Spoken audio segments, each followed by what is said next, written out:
Hey guys, what's up? In this video, I'll show you how to upload high quality video on Instagram.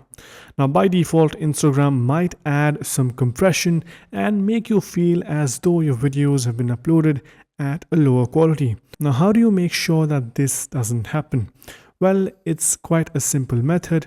Let's say I want to upload a video. I click on the plus symbol, click on any video that I want to upload, and then I can click on the next step after I've done editing.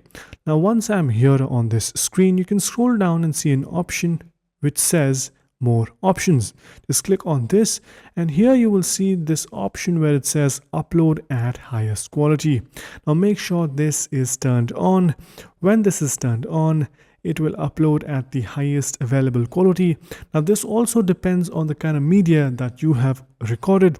So make sure that you have recorded at 4K or at least above 1080p to make sure that the quality of the video isn't downgraded from the very source itself. Now once you made sure of that and you've checked this option, you should be good to go, and the video that you will upload now will be of a higher quality.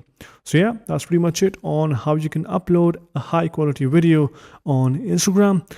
So yeah, that's pretty much it. Hope you guys found this video helpful. If you did, make sure you subscribe to the channel, like the video, and also comment down below on what next videos we should make. So yeah, that's pretty much it for this one. Thank you for watching. Bye bye.